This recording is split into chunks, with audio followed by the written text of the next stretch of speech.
Because the company will go public. Dinosaurs like you are blocking the way, Manager Smith said with a smirk, handing me my Sutton walking papers. She dumped her workload on his subordinates, quashed any dissent, and if he took a dislike to someone, he would not hesitate to fire them on the spot. Facing the unrepentant Manager Smith, I responded calmly, "Well, good luck with that. The hard work is supposed to be on you." Turning my back on Manager Smith, who clearly didn't grasp the gravity of the situation, I drafted my resignation then and there, submitted it, and left the office. Days later, Manager Smith barged into my office, now that I'm an entrepreneur, yelling, "Michael, get back to the office with me right now and fix the internal system." Right off the bat, Manager Smith shouted that I was on the phone. But after hanging up, I sighed. She alleged that the newly implemented system encountered issues and crashed. Now he demands that I restore the system since I was previously in charge. "Hurry up and get it back to how it was," Manager Smith commanded me. To which I honestly replied, "That's exactly what I did. I simply reverted it to the old system, undoing the changes I had made to the new system." "What do you mean? Explain yourself." Expecting to see the clueless manager's surprised face, I began to tell them everything. "My name is Michael Johnson, a completely nothing special 56-year-old employee. I took early retirement at 55 after working for over 30 years at a company in the city center since high school graduation. Now I have moved back to the countryside and regained employment at a local company. I returned to my family's home because my father, who lived alone in the countryside, fell, and I felt obliged to assist him in his daily life. Realizing how the strong man who raised me single-handedly had aged, I became worried. Around the same time, my company was struggling financially and was looking for early retirees, so I decided to take the plunge and retire. I also thought it was a good opportunity to dive into my hobby of studying computers, using my knowledge and experience to fulfill my longtime dream of starting my own business.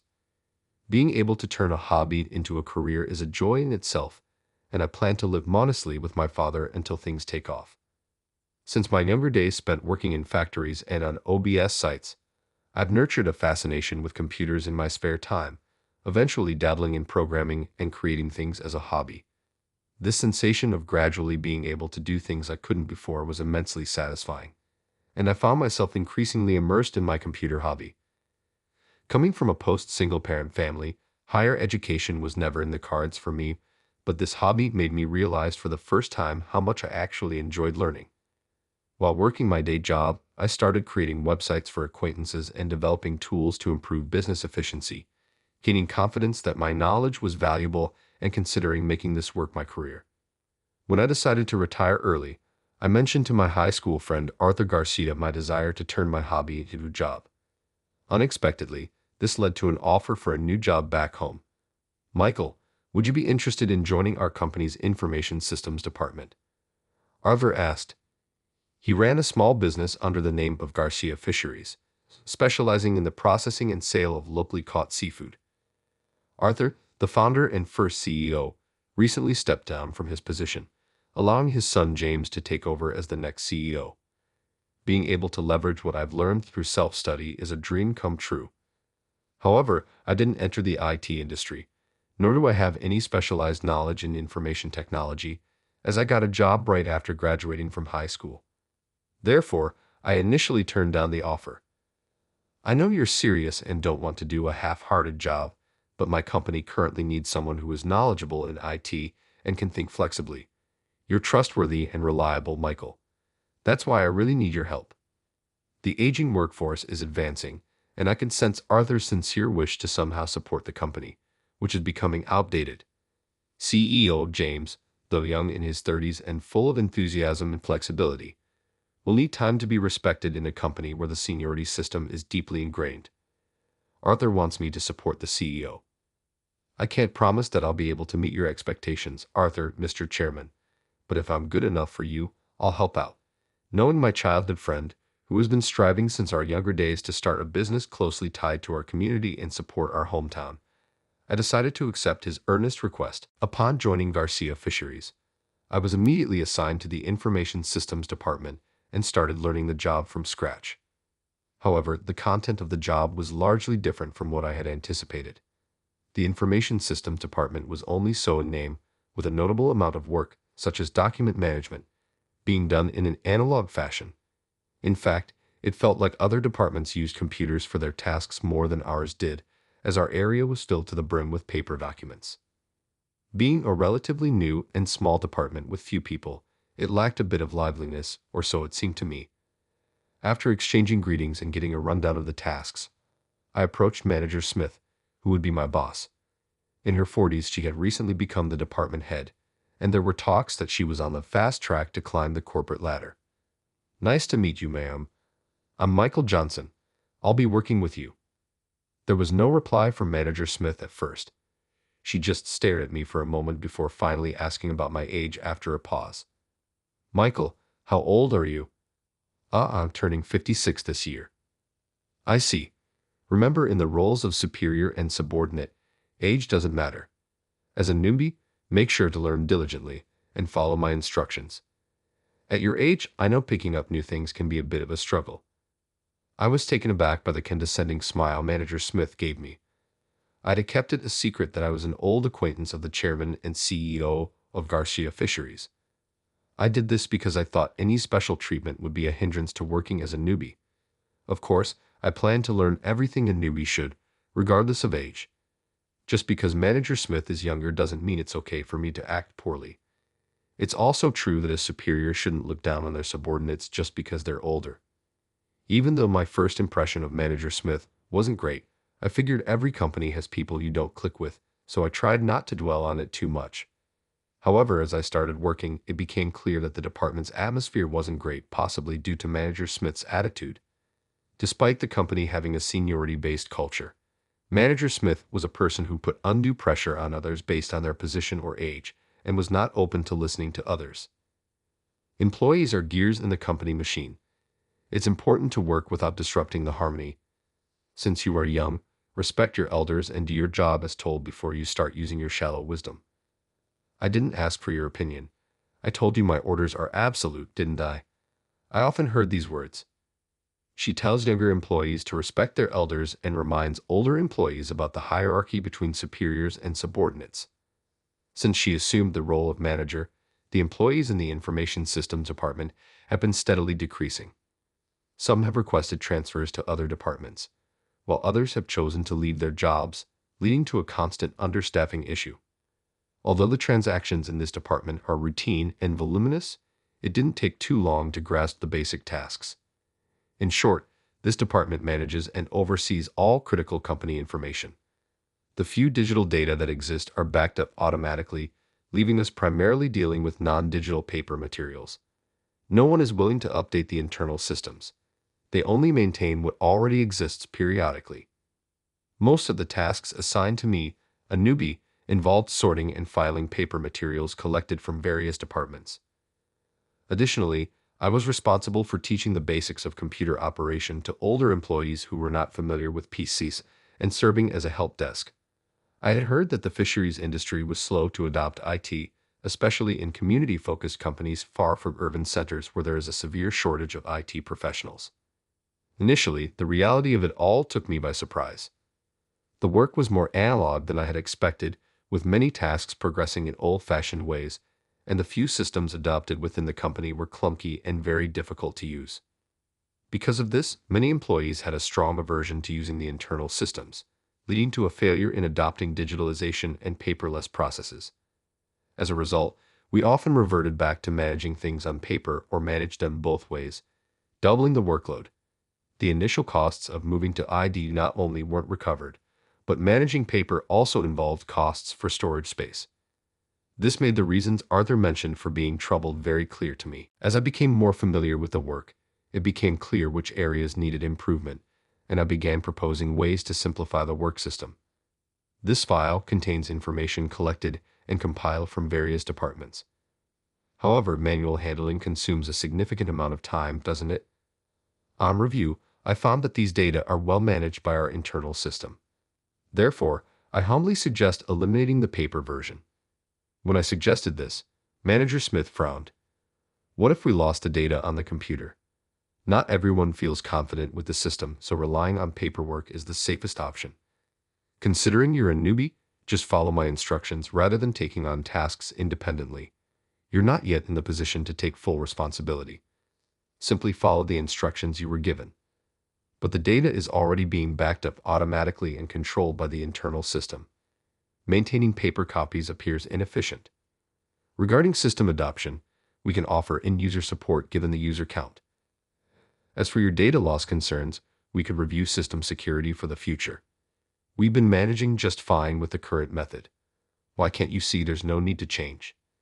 And with that, she dismissed my suggestions without giving them any proper consideration. Manager Smith turned out to be more conservative than I initially believed, stubbornly resistant to new technologies and staunchly in favor of analog methods.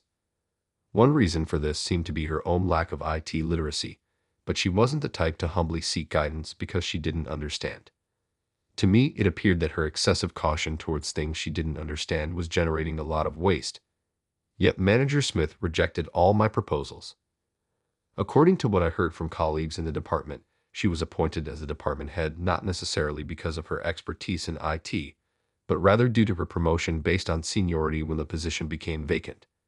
She had performed well in sales in the past and was valued for her wide network inside and outside the company, her communication skills, and her presentation abilities. However, there were rumors circulating that she would often delegate tasks to others and take credit for their accomplishments, resorting to any means necessary. Indeed, in the information systems department, there had been several instances where she unilaterally assigned work to me and other employees. The department had become entirely her domain, and those who dared to voice opinions found themselves burdened with additional work, leaving them too occupied with daily tasks to speak up. The lack of vitality I felt on the first day might have had its roots in these issues. I thought because all opposition or alternative proposals were rejected, it had become a very difficult environment to change anything. Despite being responsible for the company's information systems, the department's reluctance to embrace digitalization and new technologies felt like an abandonment of its role. I started to ponder how I could fulfill my duties effectively. Realizing that direct proposals were getting nowhere, I decided to change my approach. Wanting to shift the company's digital stance, I began creating a new system in my spare time at work, thinking that if I could develop a user-friendly internal system, more employees might start using it, potentially overcoming their reluctance. Eventually, after much time and effort, I completed a system that was intuitive and closely resembled the paper-based processes. I informed the CEO and chairman about it, suggesting a trial implementation without disclosing my identity, to which they agreed. Not only did I receive high praise from the CEO and chairman, but also from employees who used the system, commending its groundbreaking nature. Believing that other companies in the fisheries industry would be eager to adopt it, I discussed patenting the system with the CEO. Given that Garcia Fisheries lacked a department specializing in intellectual property, and the system was developed by me personally during my free time, it was decided that the patent would be registered under my name rather than the company's. Since then, I've pondered the idea that if we could develop systems that not only complement our existing ones but also simplify tasks and address issues, employees might come to appreciate the convenience of digitalization and become less resistant to it. To accelerate our company's ID transformation, I personally approached the CEO and chairman to propose an investigation into any inefficient processes or understaffed tasks. They not only agreed but also assisted by collecting feedback through an internal survey on how to improve our operations, ensuring anonymity for both the information systems department and myself. With their support, I was able to steadily prepare and implement new systems despite being overwhelmed with daily tasks. Consequently, the introduction of several new systems resulted in significant improvements across various areas, including our production lines. Although I couldn't alter my job description, I succeeded in creating systems, obtaining patents for them individually, and gradually enhancing Garcia Fisheries operations. After a busy year, Manager Smith stormed into my workstation, furious. "Are you slacking off? Sneaking around on the computer? Why are you doing this when the filing for this quarter's contracts isn't finished?" she demanded. She didn't approve of me working on tasks other than those she had assigned and criticized me for spending too much time on the computer. Intent on not neglecting my daily duties, I presented her with the completed files of documents. "I'm on top of my work. I'm just using my breaks and any spare time to do some research, I explained. If you have that much free time, didn't you think to help out your coworkers? If you're so free, get this job done by today too, she snapped, piling tasks high on the desk. I was bewildered. All of this by today. Lately, the workload Manager Smith pushed onto me was already more than enough, leaving me short-handed. Clearly targeted, I often ended up working overtime on the tasks dumped on me. If you were slacking off, you can do it, right? What's the use of an old-timer who doesn't understand computers doing research? It's a waste of time, she taunted. Her words infuriated me. It felt like she was dismissing everything I was passionate about, and my hobbies as well. I was shocked. Just because Manager Smith doesn't know much about computers doesn't mean all older people are the same. It's an unfair prejudice and a terrible thing to say. I'm not playing around, and I believe knowledge about computers isn't related to age. Anyone can become proficient with the right attitude to learn at any age. Shall I teach you, Manager Smith? I offered. At that, her face turned red, and she raised her voice. What did you say? I'm your manager. Are you trying to teach me? There's nothing for me to learn from an old newbie like you. I believe there's always something to learn from anyone, regardless of age or position, but she clearly doesn't share that sentiment. Manager Smith, with all due respect, not only you but Garcia Fisheries as a whole need to improve its IT literacy. I believe it would be beneficial to start offering courses from the Information Systems Department and disseminate this knowledge throughout the company, I said. She was shaking with anger, but suddenly, as if remembering something, sported a smug smile. You're no longer needed here. You're fired, she declared. Excuse me? When I asked for clarification, Manager Smith sneered. Garcia Fisheries is doing just fine without you and your proposed changes. What do you mean? I asked, puzzled. Pleased with my reaction, Manager Smith continued triumphantly. Our new product sales are booming. The recent overhaul of the production line has significantly increased output, and our company's performance is on the rise. Once we go public, there's no need for high school graduate dinosaurs like you. The word public triggered a memory. Thanks to the systems I implemented, the company's performance was thriving, and we could increase the production of highly demanded but previously limited products. There had been discussions about possibly going public and expanding further in the next fiscal year, which I had with the chairman and the CEO. Manager Smith, unaware that the production line overhaul was made possible by the new systems I developed, had come to this conclusion. The new systems already operational at Garcia Fisheries were patented under my name, making the company more reliant on me. If I were to leave, I wasn't bothered by being fired. My experience had given me the confidence to go independent and pursue freelancing. Additionally, this situation made it clear that if I were to work for Garcia Fisheries, it didn't necessarily have to be within the in-house information systems department. I felt sorry for the CEO and chairman, but they probably anticipated something like this happening, which is why they advised me to patent the system under my name. Understood. I'm fired then. That's right. We're going public, and we have no use for dead weight. Drafting your resignation letter will be your last task. Had you known your place, it wouldn't have come to this. It's a shame, really. It'll be hard for someone your age to find another job. Good luck with that. Excuse me, the one who needs to try hard is you. Turning my back on Manager Smith, who clearly didn't grasp the situation's severity, I drafted my resignation letter on the spot and left the office. After submitting my resignation to Manager Smith, I immediately headed to the CEO's office. I couldn't leave the company without saying anything to the chairman and CEO, who had always supported and guided me. It was my shortcoming that led to my resignation, and I deeply regret leaving the company under these circumstances. Regardless, I felt compelled to explain what happened. CEO, excuse me, sir. I just submitted my resignation to the manager. Mr. Johnson, what's going on? I told him everything. I was fired out of the blue. The internal state of the Information Systems Department, and my long-standing disagreements with Manager Smith.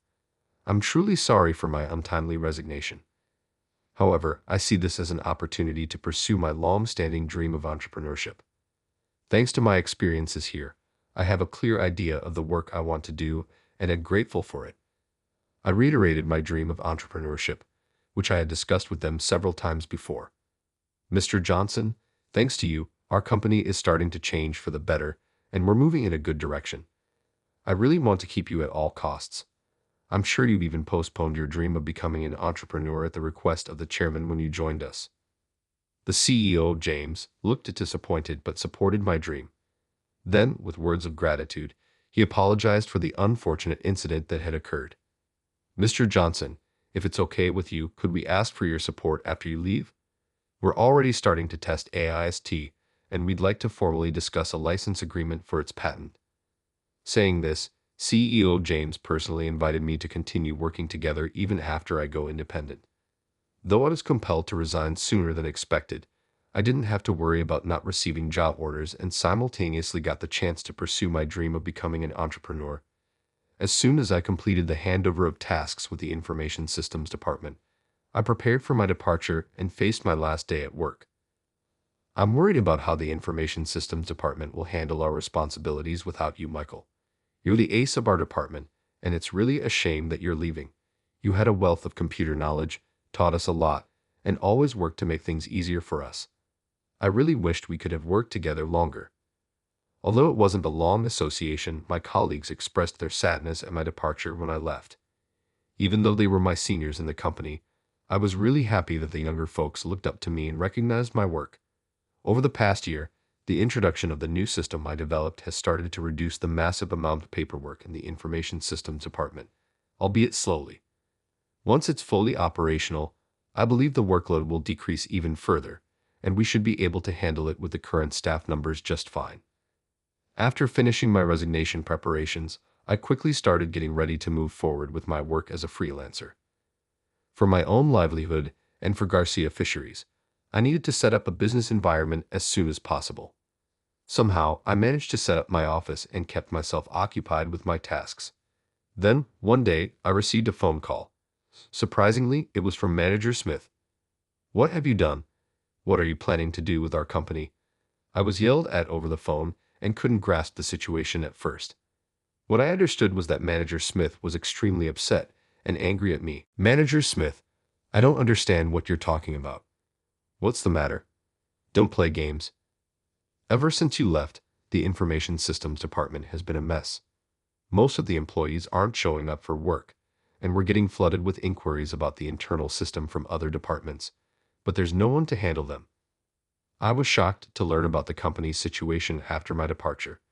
It seems that my colleagues in the Information Systems Department all took off at once, causing a stall in the department's work. Those who were absent had heard that I was fired by Manager Smith and stated they would refuse to come to work unless the unjust dismissal was rescinded. I was frustrated, but I suppose my resignation was only the tip of the iceberg. I believe they no longer tolerate Manager Smith's tyranny, and this was the main reason behind it. And because she had been dumping her work on others and couldn't handle the tasks properly herself, she was desperate enough to call me about this mess. I figured it was all her own doing. "Well, that sounds tough. Good luck with that," I said coldly, about to hang up when Manager Smith shouted through the phone. "Wait, you need to take responsibility and sort this out. It's irresponsible for an adult to act like this." I was dumbfounded by the absurdity of being asked to take responsibility by someone who had fired me and couldn't help but laugh. It probably sounded sarcastic, but it was such a childish argument. I'm no longer part of the company. I'm now a third party. You caused this mess, didn't you? Instead of relying on someone like me who's already left, why don't you, as a manager, take responsibility and deal with it? Or are you implying that you can't do what I could? If you had been more aware of your limitations, perhaps we wouldn't be in this situation. It's unfortunate, isn't it? I threw Manager Smith's own words back at her and hung up the phone, ignoring her shouting. After the call ended, I immediately made several calls, starting with contacting the colleagues who refused to report for work. The catalyst was my termination, solely decided by Manager Smith, but I took it as a good opportunity to pursue my dream of becoming an entrepreneur, so I felt no remorse. I explained this and persuaded them to come to work, mentioning that I had already decided to collaborate with other offices even after starting my own venture and needed their support for the Information Systems Department's sake. They all understood and nodded in agreement. I thought their anger would subside after a while, and the work would proceed smoothly. As I was finishing up my calls, I had a sudden visitor at the office. Bursting through the office door was Manager Smith. "Michael, come to the office with me right now and restore the internal system," Manager Smith exclaimed. I was on the phone at the time, so I put down the receiver and sighed. As I said it on the phone, "There's nothing more I can do." "And what do you mean by restoring the internal system?" "The new system that was recently introduced isn't working. You were in charge of it, right? It's affecting the sales of new products, so we're getting complaints that people want it back up and running soon." I had withdrawn the system that was under trial implementation due to my unanticipated resignation. As temporary measures, we had reverted to the old internal system that was used before, under the condition that a formal license agreement shall be entered with me now as an independent contractor. This agreement includes terms and conditions, not limited to maintenance and preparations, because I left the company so suddenly. The suspension of the system trial implementation was communicated at the last minute, likely causing confusion among the employees. It seemed that Manager Smith was panicking and misunderstanding the situation as trouble.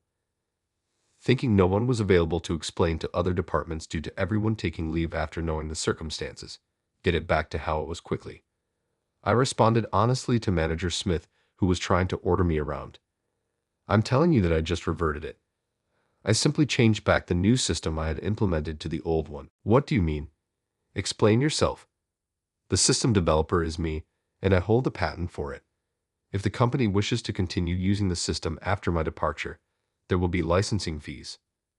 At first, Manager Smith laughed, thinking it was a joke, but her face turned serious and then showed utter surprise. "You developed the system.